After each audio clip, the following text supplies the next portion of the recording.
Persona 4, the funkiest and grooviest Persona game, has a cast of incredibly unique characters. Somehow 2025 has been the year of Persona for me. I went into the series completely blind, aside from knowing that the music was top tier, and I remember when Joker got into Smash, but admittedly I had no idea who he was at the time. After finishing Persona 5 Royal this year, a game I definitely want to talk about in the near future, I fell in love with the series and decided to jump straight into Persona 4 and loved how they approached the wide array of characters from the town of Inaba. Confronting their shadows and facing their true selves is a lot to unpack, so today I wanted to dive into our Scooby Gang main cast of characters, plus a couple of bonus personal favorites. So let's jump into the TV world and get started.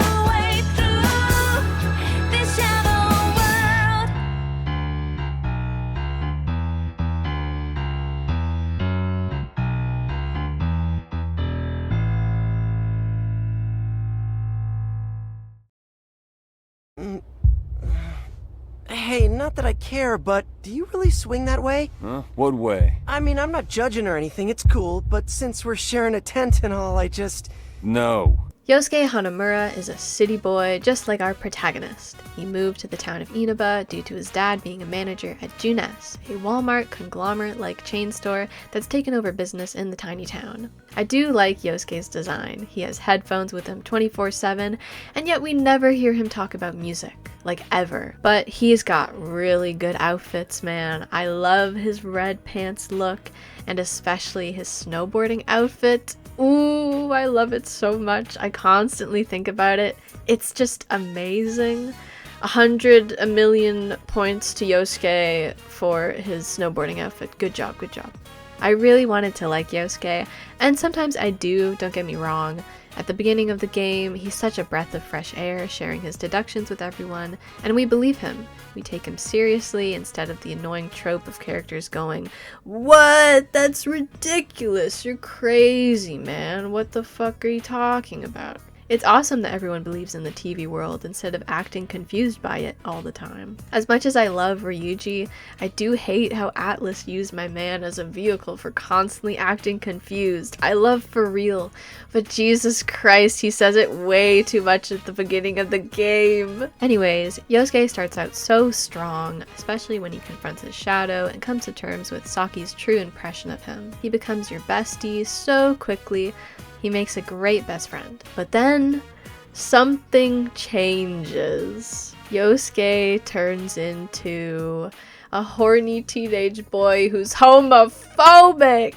Yosuke truly sucks so hard throughout Persona 4. There are still nice moments with him during a social link and events, but oh my god, what is this man's deal? He just becomes so woman-obsessed and terrified at the thought of being around someone who might be gay. But let's retrace back to his social link though. A huge chunk of it is dedicated to Yosuke's feelings on Saki having passed away from the mysterious TV murderer. He doesn't just accept Saki's real impression of him, but also comes to terms with her not being around anymore. While helping him at Junes, he handles these two insensitive, annoying co-workers who hate working there and keep bringing up Saki to Yosuke in a negative light. He generally tries to help them out at first with their workplace complaints, but eventually stands up for himself when they take things too far. Yosuke's image is interesting though. Being the son of the Junes manager isn't a good look considering it barged into town and shook up the local business, so some people see him as a villain, which is pretty ridiculous. Like, he's the son of the manager. He's like a teenage boy, who cares?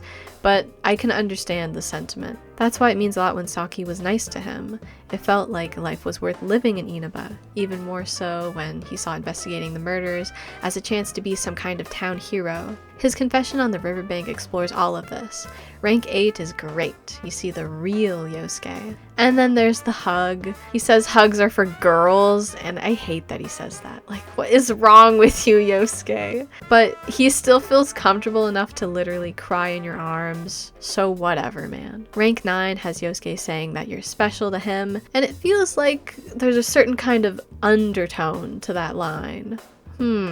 Interesting. Rank 10, the grand finale of Yosuke, is a big confession moment. He feels jealous of you, he wants to be special to you, and he wants you to see him in a certain light. He wants you to be equals. So you both punch each other because Yosuke wanted that, but then you both lie on the grass looking up at the sky. I'm starting to think that Yosuke might be bi. Alright, we're getting down to business. It's time to go down the what could have been Yosuke rabbit hole. When looking at unused cut content in Persona 4, it becomes clear that Yosuke was a romance option, with remnants of that being seen in the game. You can hug Yosuke, an option that's normally reserved for romantic interactions with the female characters. Both of you keep looking out at the world, and it gets to a point where it feels like Yosuke is gonna romantically confess his feelings to you at any moment. Be on high alert for Yosuke's true feelings, you guys. I think Yosuke can play both roles really well though. He makes a great best friend character, but also if you wanted, Yosuke could be your boyfriend, and I think that still works. Still, I have my issues with this man. As mentioned before, Yosuke is so aggressively down bad for girls all the time. It's ridiculous. I know he's a teenage boy, but like, it's kind of a lot. It's concerning. Just shut up, Yosuke. Be normal for 5 seconds, and then come talk to me, man. I can't take this shit anymore. And then there's the homophobic Yosuke. No, Yosuke, don't be homophobic, no. There's the Yosuke who is oddly afraid of being around gay people. It's so bizarre and very unfortunate. I'm gonna get into it more when I talk about Kanji, my favorite guy ever. But yeah, it sucks that this game has, admittedly, that, I don't know, late 2000s factor where certain things feel very misunderstood and outdated sometimes. I definitely have a watered down love-hate relationship with Yosuke. I say watered down because I hate him, but I can't deny the small part of me that likes him too. Despite everything, he is likable sometimes. Yeah, he can be funny, but you're working my nerves, Yosuke. Clean up your act in the revival. My god, you're slow! Here, dig in, Nanako. My friend and I call Chie cheese. Chie Satanaka is a gal who loves kung fu flicks and meat. That's all you need to know. She's friends with Yosuke and Yukiko, and they initially have their own friend group going on at school. I love Chie. She's iconic, she's fun, and she's got the best zip-up hoodie ever. I really like Chie's design too. She truly stands out from the rest of the cast, and her wardrobe is fantastic.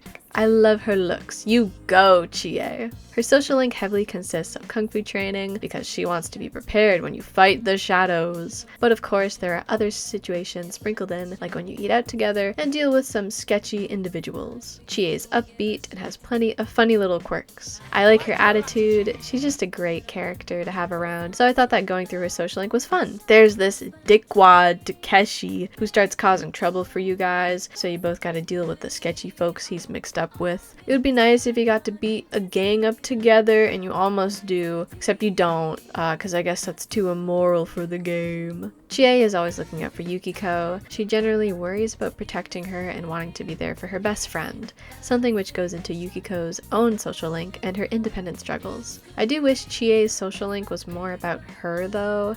Yes, it's her social link, but it doesn't delve as much into her as a character compared to other confidants. Oh no, it's Persona 5. It doesn't delve as much into her as a character compared to other people like Yosuke and Kanji. It can feel like sometimes Chie's just there. She's doing kung fu in her own little corner. I want more out of Chie because I think she's a fun character, she's a nice presence to the cast, but it doesn't really feel like I know her outside of that, but I can understand her main struggle of wanting to be enough. being able to defend and protect and support the people she cares about the most, including you. Oh my god. In my first playthrough, I decided that Chie was going to be my girlfriend because she was my favorite and I loved all of her one-on-one events. They're really cute and fun. But she'll talk more about Yukiko than herself sometimes, and that's not fair. Let Chie shine. Let her have her moment. Let Chie be cheese. Hello, this is Yukiko. What the fuck was that voice? Hello, this is Yukiko. Yukiko Amagi is the heiress of her family's well-known inn within Inaba. There's a ton of pressure on her since she's supposed to inherit her family's inn, but Yukiko over here doesn't want to. Throughout her social link, you help Yukiko on her journey of independence. She's trying to make it out on her own without the help of her overprotective family. Yukiko wants to get a job license. She tries her hand at cooking and fails. Most of the cooking in this game from the ladies is catastrophically bad, but she eventually improves over time. Yukiko's still attached to her family's inn though, and these people keep bothering her about it and her future and inheriting the inn. I don't know why these grown men decided to waste their time bothering a high schooler, but whatever. I know they're still reporters and it's their job, but like, come on guys, don't you have better things to do? However, Yukiko overcomes these imbeciles, and you both live happily ever after, eating her adequate cooking. In the end, Yukiko realizes that she wants to stick with the inn. She doesn't want to escape or run away anymore from her problems.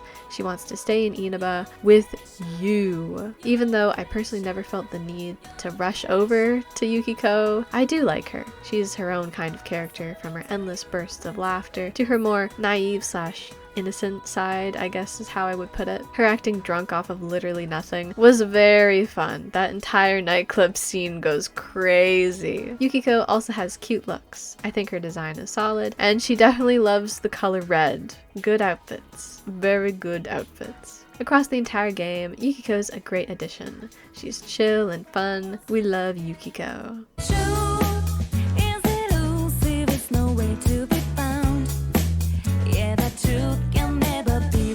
Uh-oh. It's time to talk about the worst character on planet Earth. Persona has animals in it, and these animals are typically very annoying. I don't hate Morgana, except I'm lying, I do. And I can't deny that Spur Coochie Lady Cat gets on my nerves. Teddy here is no different, but this time he's always on my nerves. This bear turned anime boy has a voice I find so grating to listen to. He's an annoying little bitch and I don't like him. I do not vibe with this bear. He has Yosuke's horny woman problem, and we don't need more of that, damn it! I don't care about his personal troubles or his journey of shadow self-discovery. I feel no empathy or sympathy for this creature because he sucks. Plain and simple. So you know what? I'm gonna spare you guys. Because I'm so generous, I'm going to spare you guys with Teddy discussion, because what's there to really talk about? We have better and more important characters to get to, so let's just move on, okay? We're not going to talk about it anymore. What am I supposed to say to this? We're reenacting the birth of Venus? Yeah, I'm ready to be born, damn it. Who would have thought that my two favorite Persona characters would end up being vulgar boys who bleach their hair? Kanji Tatsumi is introduced to us as a delinquent who terrorizes an entire biker gang and constantly misses school. There are plenty of bad rumors surrounding him in Inaba, and it's up to the Scooby Gang to get to the bottom of them so he doesn't die in the TV world. His palace is definitely the most interesting to me. There's a lot of discussion to be had. I thought that initially his palace was a metaphor for closeted homosexuality, and I was like, okay, this is interesting. I'm surprised the game's going in that direction for 2008, but it's not entirely what his palace is about. Don't get me wrong, Kanji's sexuality is a through line of Persona 4, but if anything, it's treated like a misunderstanding the more you play the game. You can still read Kanji as being gay, and it makes sense, but again, the more I played the game, the more I realized what his palace was actually about, and it's a little disappointing they didn't focus more on Kanji's sexuality because the way they set it up was so interesting. Either way, I absolutely love Kanji and the character growth you see throughout his social link. Kanji's palace shows an overtly exaggerated version of himself through his shadow, video, and I know that goes for every character, but his in particular is bold to say the least. At the end of the day though, Kanji's inner desires are that he wants to be accepted for who he really is. He doesn't want people judging or picking on him for his interests that don't necessarily align with his image. Kanji has a lot going on inside, but the guy wants to change, and we see that during the social link. Because of Kanji's troublesome reputation in Inaba, whenever we're trying to chill with him, these random cops show up and get on his case. This poor man. They automatically assume he's suspicious and up to no good, and one thing I appreciate about Persona 4 is how much emphasis is put on the uselessness of cops and how they suck. Dojima sucks. He's a terrible father. Oh, so you think it's cool to constantly be on Kanji's ass? No! Oh, I don't serve you! I don't serve you! Hey, cab! Anyways, the core of Kanji's social link has to do with being a man, and I imagine I have fucking air quotes when I say that, and what that ends up meaning to him. He's very self-conscious about his image, how he appears and acts as a man to compensate for his true self that he's so defensive of. Because of Kanji's family owning a textile shop, he's well acquainted with the art of sewing. It's obviously something he loves but feels embarrassed about because it doesn't fit the mold of stereotypical masculinity. In the past, his classmates made fun of him for it, and he felt like he wasn't supposed to share his sewing skills with anyone. But along the way, you and Kanji help out this kid who lost a stuffed animal in the river. Kanji tries his hardest to find it, but no luck, so instead, he decides to make a new stuffed animal for him. The boy loves it and thanks Kanji, which is something he's not used to. He keeps bracing himself for humiliation, but it never comes. The kid is genuinely thankful and asks Kanji for more plushies and even offers to pay him. Kanji makes a bunch of elaborate plushies, and the people love them. Oh, how the people love Kanji's plushies. So much so that he ends up selling them at the textile shop. Time and time again, people keep insisting that Kanji's talent is cool, and he comes to accept that about himself. He comes to terms with his inner feelings and true passions, despite what some people might think, and fully embraces himself. How lovely. I love rank 9 of Kanji's link. He just lets everything out and it's generally beautiful. I can relate to Kanji, especially when he vows to stop lying to himself and he says his fears out loud, how he's scared of everyone, how he would hide his hobbies and stay away from people. I've totally felt the same way. We accept Kanji and Kanji accepts himself. That's all that truly matters. But we get even more greatness in rank 10. He breaks it down even further and realizes that no one understood him because of how distant he was. You might think you're protecting yourself, but really, people just don't know you. If you want to be understood, you need to make an effort, and Kanji wasn't doing that. Kanji vows to be himself and to get people to understand him. People will still misunderstand you anyway. That's just how the world works, but it's important that you at least understand and stand up for yourself. He never tried explaining himself to cops or other people who bothered him. He just tried to act tough, which always backfired. Everything is resolved, and we get to make cute oven mitts with him. Oh, Kanji's the greatest. So that's one aspect of Kanji, which is the main aspect. The other, of course, is what I brought up before from his palace. You're led to believe in Kanji's palace that he's gay, and you keep thinking that outside of the TV world too from his interactions with Naoto, who from first impression appears to be another boy. The way Kanji reacts to Naoto is implied to be romantic. He keeps getting flustered and does anime blushes. He says he wants to see them again and doesn't fully know why. It just comes out of him. I kept thinking Kanji was gay, and all in all, I still think you can read Kanji as being gay or bisexual. But all of that palace stuff ends up being a misunderstanding. Kanji's palace is really about his passion for sewing and how people misunderstood him for his unconventional hobby as a guy. I just finished talking about that entire journey, but yeah, I think it's disappointing that as the game unfolds more and more, you realize Kanji's struggles are actually about that instead of, well, what you would obviously think from the first place, because again, you are led to believe multiple times that this man might just be gay, but when Yosuke decides it's time to be homophobic and insinuates things, that's when Kanji's like, what are you trying to say, Yosuke? Huh? Are you saying I'm gay? And then he gets mad, and it's just a mess. I don't know what I'm supposed to believe anymore, Atlus. Despite that, I love Kanji. Easily my favorite character from the entire cast. Such a funny guy. He truly carries the comedy of this entire game. I love his design. Long live Kanji. He is truly the best.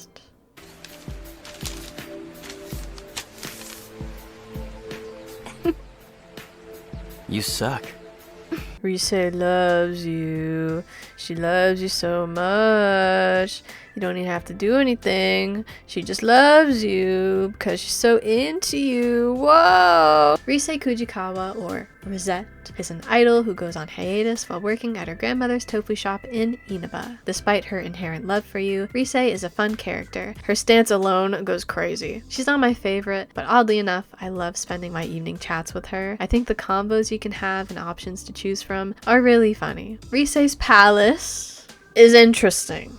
Her social link, however, focuses on her idol woes, how people still see her as Rosette, even though she's just trying to live as a normal high schooler now. Her manager keeps trying to get her to come back as Rosette, but she never budges. She talks about how no one sees or knows the real her. Everyone loves Rosette and could care less about Rise. She has one devoted fan who sends her letters about how Rosette helps her in her life, and Rise is still attached to her idol persona because of her support, but she still has a hard time fully coming to terms with Rosette from high expectations. Eventually, Rosette gets replaced by another up-and-coming idol, Kanami Mashida, and she learns from her ex-manager that he really only saw her as a product to sell, but that's the idol business. In the end, Rise realizes that all of these versions of herself, the roles that she's played, are all a part of her. They make up the real Rise. Rise decides that she's going to make a comeback as Rosette after all. She recognizes the support she has from her friends, her devoted fan, and you, and vows to make Rosette shine for everyone. So that's what Rise has going on. Outside of that, she's always going to be the one flirting with you. Oh ho ho, Rise, you tease. Like every other main cast member in this game, I really like Rise's design and outfits. I think that her main color actually being orange is a very cool choice. That shade of orange in her summer outfit is so vibrant and rich. I love it. Her ski look is super cute too. Go Rise, go! Live out your idol dreams. I'm sorry, Teddy. Only people have human rights. We have another character that's really interesting to talk about, but also things get complicated because that's how Atlus rolls. Naoto Shirogane is a detective from an established famous family, the Shirogane Detectives, and comes to Inaba to help with the current murder investigations. We are originally led to believe that Naoto is a guy, but this is not the case, as we learn in Naoto's palace. I think Naoto is a very cool character, and I like her. She's giving detective 24/7, and I like how even after Naoto reveals that she's a girl, she'll continue to wear her detective outfit and other androgynous looks. She doesn't change her image because that's what she likes, and she rocks it. You can definitely interpret Naoto in a lot of interesting ways from her relationship with gender identity, but I'll mainly be sticking with what the game directly lays out in front of me in her social link. Straight from the Naoto horse's mouth, if you will. Naoto's social link, I'd argue, isn't about her enough. We're sent on this kitty detective chase from a phantom thief. How did they know? The detective adventure we go on isn't much of a challenge. You and Naoto must solve simple riddles and get closer and closer to revealing the truth around the phantom thief. Just who is this person? Is it Joker from Persona 5? No, it's Naoto's grandpa who wanted her to have some fun for once. Scavenger hunt through line is fine, but the stuff worthwhile comes from Naoto and her struggles with gender identity and being a detective. Because respected detectives were all men, Naoto felt that to be taken seriously and to be respected, she had to present herself as a man. If Naoto solved the Inaba murder cases, then everyone would respect her as a member of the Shirogane family, to be accepted and needed by people. All of the pressure of needing to grow up and be a man about things comes crashing down as Naoto accepts herself. She knows that she's on her way of becoming the detective she's always wanted to be, and she accepts being a woman. She's a woman detective, and she's proud. If you love women, say it out loud! So yeah, Naoto comes into her own like every other character, but in a very interesting way. I like her and Kanji's dynamic, which oddly have a lot of things in common. But Kanji, sometimes with his emotions, he can be very ham-fisted. He might need to just chill a little bit, not be so angry around his crush. At the end of the day, Naoto is a very cool character who also has a lot of great comedic moments. Much love to Naoto. Give it up for Naoto. Yeah. Hey there, I'm back. Yay, you're home! Well now, you were out late. I was. Ba-bam! It's Yu Narukami time! Saving the Chad for last. This won't take long, but you play as Yu Narukami, the protagonist of Persona 4, a student who's recently moved from the city to the town of Inaba. Even though I haven't played every single Persona game, I can confidently say that Yu is definitely my favorite of the protagonists. I love the amount of silly options you can choose from. You can make Yu a total asshole, or just a funny, well-rounded guy. You can totally own your beauty pageant look, hitting that runway with confidence. Such Chad behavior can't go unnoticed. I just like him a lot as the protagonist. He's very relaxed, and it helps that the small town setting keeps him grounded and easier to relate to. Plus, Yu is the real king of dancing. So that's everyone from the Scooby Gang, but I have plenty to say about some other favorite characters of mine. So here's a small but hefty bonus section. Hey, I'm Ko Ichijo. You know what I like? Balls. It's time to slam dunk with Basketball Man Ko. I love this guy. Ko's such a great character. He loves them balls. Ko and Daisuke are an intrinsic pair, but each have their own personal social links. I didn't experience Daisuke's social link on my first playthrough. I chose Basketball Club because I love slam dunk and I wanted to be a basketball man like Sakuragi, but I'm glad I got to experience Ko's social link because it's great. At first you just play basketball together and hang out, but eventually the real story unfolds. Ko comes from an extremely traditional family that don't approve of him playing basketball, so Daisuke wants us to somehow help Ko, but when his family aren't actually against basketball, he doesn't feel motivated to even play anymore. It's also of note that Ko was adopted into his family when they couldn't have a child of their own until they do. He's concerned about being a successor to them, but then when they have their daughter, he doesn't have to be a successor anymore. He starts missing practice, and we find him waiting it out on the roof. He talks about how his family gave them their blessing to basically do whatever he wants, but now he just doesn't know what to do with himself. He feels nothing playing basketball now, but even when he gets all of that off his chest, he still cracks jokes and appreciates you coming to see him. His passion for basketball keeps diminishing, and Daisuke just can't stand seeing his guy like this. So he comes up with a plan to make him play the greatest basketball game of his entire life to spark that flame again. Ko does get fired up, even though your team loses in the end, but he's happy you set this up for him. He fully comes clean about how he feels like his family doesn't need him anymore, like they're pushing him away by giving him all this newfound freedom, like there's no purpose in him being a part of his family. So he wants to know about his real parents. He goes to the orphanage in hopes of learning anything about his real folks. The only thing he gets is a letter that says his parents have passed away, but we learn that this letter was actually written by someone at the orphanage. He thinks he has no roots, but we remind him that will always be there. Ko sticks with basketball in the end, and even confesses to his family if they ever wanted him, which of course they do, and he gets closer to finding his true self. Ko's just great. I love everything about him, from when you simply hang with him and Daisuke to those touching moments. I just love seeing him lay down on the roof in certain ranks. It just says so much about him and how he really feels. You gotta love Basketball Man Ko. He's just got such a great attitude. He's so nice to be around. My favorite basketball man. Maybe we'll see him in Slam Dunk, who knows?